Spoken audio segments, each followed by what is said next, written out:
Judas, Benedict Arnold, Saruman, Fredo Corleone, Josh Brown. Everything from religion to fiction to modern history is chock full of traitors, and DC comic books are no exception. Many of DC's most beloved and noble heroes have suffered on all fronts, from personal to professional, in this regard. Whether it's heroes betraying villains, villains betraying heroes, or heroes betraying heroes, and villains betraying villains, or video editors betraying me, they're everywhere, you can't trust them. I'm Ewan, this is What Culture Comics, and here are the 10 most shocking betrayals in DC Comics. Spoilers ahead, obviously.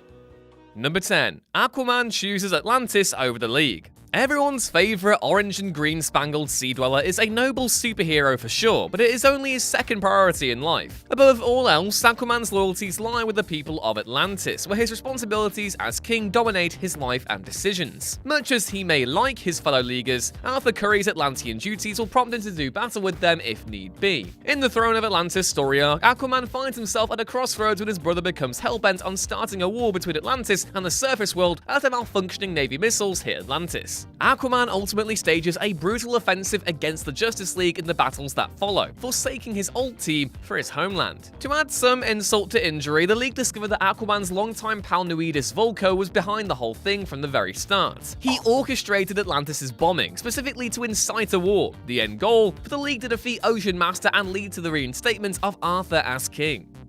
Number 9. Batman has plans to take down every Leaguer. Batman's paranoia here is rather understandable given everything that goes down in Justice League before now. All the same, it leads to total disaster in Mark Waid's highly acclaimed Tower of Babel story arc. Courtesy of Ra's al Ghul, each member of the League falls victim to a brutal, highly personalized attack. It is quickly revealed that the architect of these beatdowns was Batman himself, who was in turn robbed by his 1,000-year-old foe. Behind the League's back, Batman had in fact spent years compiling data on every strength and weakness of every superpowered League member. From there, he devised the strategies to neutralize them should they ever turn to the dark side, and you know, this goes really bad. Batman himself is too distracted recovering the stolen bodies of his parents to help his teammates, which is kind of wild, not gonna lie. While the team eventually recover enough to defeat Ra's al Ghul's latest strategy, the rift between them proves too much. Holding a vote on Batman's status, Superman ultimately decides to side with those who want the Dark Knight off the team. Given Bruce Wayne's actions nearly cost the lives of the team and most of planet Earth, that probably seems like a fair punishment. Number 8. Jean Loring murders Sue Dibney. Brad Meltzer's grim and controversial Identity Crisis saga revolves around a series of increasingly unpleasant reveals regarding several past mysteries haunting the Justice League. In the wake of Elongated Man's wife Sue being found murdered while he was out on patrol, the League discover a deeply disturbing secret. Sue was raped by Dr. Light in the JLA headquarters, and several major heroes subsequently had their memories of the event erased. Identity Crisis ultimately reveals the Atom's ex-wife, Jean Loring, as the culprit behind it all. She damages the League irreparably and the secrets that she had once been entrusted with. Saddest of all is that her murder of Sue Dibney was completely accidental, and her actions were a deeply flawed and totally insane, I might add, strategy to get her shrinking ex, the Atom, back in her arms. Identity Crisis takes a lot of flack for doing some really iffy things, but there's no denying it had a lasting influence, for better or for worse. Number 7. Zatanna erases Batman's memory. After Dr. Light's assault on Sue Dibney, Zatanna wiped Light's memory and reduced him to a bumbling, unthreatening buffoon. In the midst of this supernatural lobotomy, the Dark Knight himself comes walking in, with his face resembling shocked.pikachu.jpg. Due to his protests, Zatanna goes ahead and wipes Batman's memory too, which is kind of like that bit in Community. You know, when they all got chloroformed? Always one for trust issues, Batman was more than furious when he learned the truth. The revelation prompted him to create the Brother Mark I satellite to closely monitor any and all superhumans going forward. What makes the cut so deep is the fact that Zatanna herself was a valued member. In using her powers to alter the mind of one of the League's finest, she committed the cardinal sin of taking undue action against a fellow team member. Worse still, the decision to alter Batman's memories was greenlit by other Justice Leaguers including Green Lantern, Green Arrow, The Flash, and Hawkman. Watchtower dinner parties have never been the same. Number 6. Barry Allen reboots DC continuity. Jeff Johns' Flash-centric swan song to the pre-New 52 DC universe wasn't quite what many readers had hoped for. From Bruce Wayne's parents being Batman and the Joker to Wonder Woman doing battle with Aquaman, the whole thing was rather bizarre even by Elseworld standards. Barry Allen finds himself in this weird new continuity, disoriented and understandably confused by the world around him. Suspecting hated nemesis Eobard Thawne as the architect of the new timeline, Allen faces his old foe and is devastated by the truth of the situation. Allen himself is responsible for the new timeline, having damaged reality itself with the Speed Force when he attempted to go back in time to stop Thawne from killing his mother. While anyone can understand wanting to save one's own mother, Allen's actions destroyed the DC universe irreparably and cost millions of lives, including Bruce Wayne and Hal Jordan, who never even became a Green Lantern in this timeline. Number 5. Atomica's Betrayal. During the New 52 era of DC comic books, there were not one, but two Justice Leagues. The classic one, bar Martian Manhunter, that we all know and love, and a new, not-so-lovable one. Formed by Amanda Waller and Steve Trevor, this considerably less lovable league was designed to aid in keeping the actual league in check. Atomica, an astoundingly sadistic figure from Earth 3, joins both Justice Leagues and frequently betrays the originals as a snitch to Waller and Trevor. Her two-faced traitor ways don't stop there, however. Rounding back to her Earth 3 residence, Atomica ultimately betrays both leagues, as well as Justice League Dark during the Forever Evil event. A proud member of the crime syndicate, Atomica uses Pandora's box, always a bad sign, to bring her actual teammates to Earth, and yeah, the rest didn't go exactly according to plan. A betrayal of not one, not two, but three Justice Leagues, Atomica's a three-faced piece of work. Number 4. Maxwell Lord turns evil. Maxwell Lord IV had enjoyed ample influence over the Justice League and the formation of Justice League International in the wake of Crisis on Infinite Earths. A wealthy and powerful businessman, Lord claimed to have learned nobility and compassion from his late father, Maxwell Lord III. All of this pointed to him as a genuine figure out to help keep Earth safe and its heroes strong.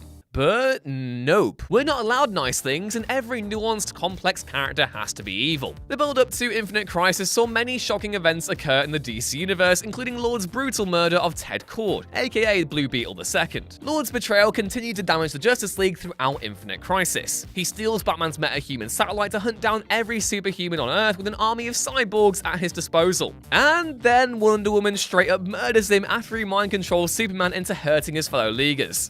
Ouch. But as a last laugh after his death, footage of Wonder Woman snapping his neck leaks worldwide, causing her to be alienated from the rest of the League and society as a whole. Number 3. Mother of the Year.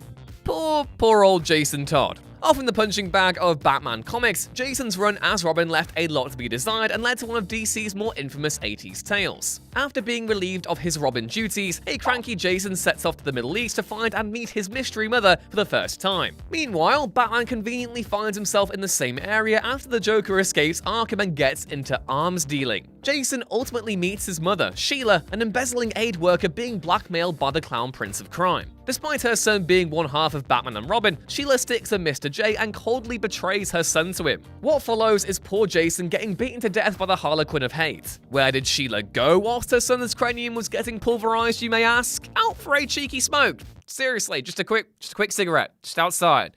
Near death by this point, Jason is finished off by a time bomb in a warehouse. And to think, this could have all been avoided if that one fella didn't cheat the vote. Supposedly.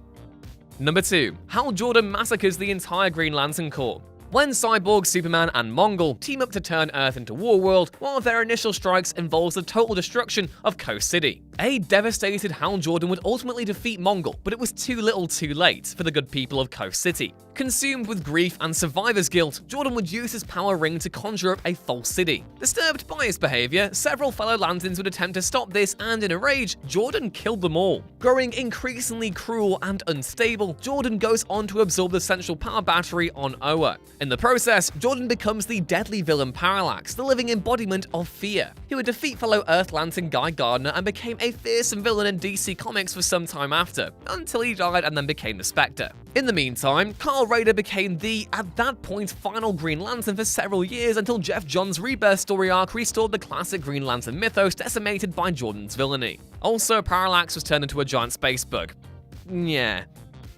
And number 1, Superman becomes a government stooge. Frequently depicted as a savior figure, Superman's honor and heart prevents him ever turning cruel in main continuity. In Elseworlds takes, however, writers have often let their imaginations run wild with how a Superman heel turn might look. While not the most extreme example of a bleaker Superman, injustice gods among us, Frank Miller's classic The Dark Knight Returns always one of the saddest glimpses of the Red Cape becoming a turncoat, or turncape. Set in an even more dystopian 1980s, Superman sells out the Justice League in favor of the US government and would ultimately destroy and dismantle the League, a good example being the one-armed Oliver Queen we meet in later chapters, leading to a less superpowered, far more corrupt future Earth, where yes, Ronald Reagan is still president.